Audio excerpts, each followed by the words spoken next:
কর্মব্যস্ততার পাশাপাশি আমাদের ফিটনেসের প্রতি মনোযোগ দেওয়া উচিত। আমাদের প্রতিদিন ব্যায়াম করতে হবে অথবা প্রতিদিন অন্তত হাঁটতে হবে।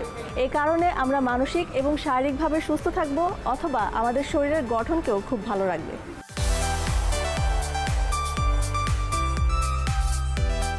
আমাদের মাঝে অনেকেই কর্মজীবী, অনেকেই চাকুরি করি, কিংবা অনেকে দেখা যায় ব্যবসা করি, অনেকেই পড়াশোনা করি।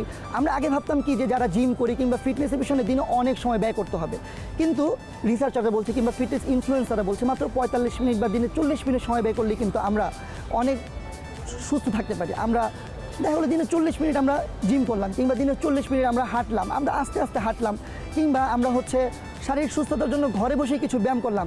তো এগুলো কিন্তু আসলে আমাদের জন্য অনেক গুরুত্বপূর্ণ।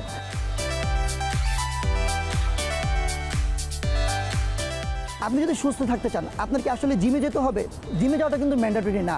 এক্ষেত্রে কিন্তু আপনি ঘরে বসে ধরেন আপনি 30টা স্কোয়াট দিলেন, 30টা পুশ আপ দিলেন, কিংবা 10 থেকে 15টা পুল আপ দিলেন, কিংবা আপনি প্রতিদিন সকালে উঠে ঘুম থেকে উঠে 20 মিনিটের মতো হাঁটলেন। এভাবে কিন্তু আপনি আপনার ব্যস্ত সময়সূচির মধ্যেও আপনি কিন্তু আপনার ফিটনেস জার্নিটাকে কন্টিনিউ রাখতে পারেন। আরেকটা বিষয় যেটা আমার কাছে সবসময় মনে হয়, টাইম ম্যানেজমেন্ট। ধরুন আপনি 8 ঘন্টা অফিস করলেন, কিংবা আপনি 6 ঘন্টা স্কুল বা কলেজে সময় ব্যয় করলেন। এর মাঝখানে কিন্তু এছাড়াও আপনার 18 ঘন্টা বা 16 ঘন্টা আপনার সময় থেকে যায়।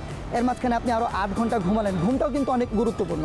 এরপরে মাত্র 40 থেকে 45 মিনিট যদি আপনি সপ্তাহে অন্তত 5 দিন বা 4 দিনও সময় ব্যয় করতে পারেন, তাহলে সেটাই কিন্তু আপনার ফিটনেসের জন্য অনেক গুরুত্বপূর্ণ।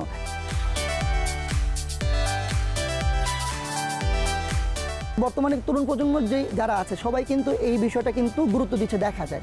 এই কারণে দেখা যায় জিমে অনেক বেশি মেম্বারশিপ বাড়ছে, জিমে কিন্তু অনেক মানুষ বাড়ছে। সকালবেলা যারা দৌড়ায় সেই দৌড়ানোর ক্ষেত্রে কিন্তু অনেক বেশি মানুষের জনসমাগম হচ্ছে।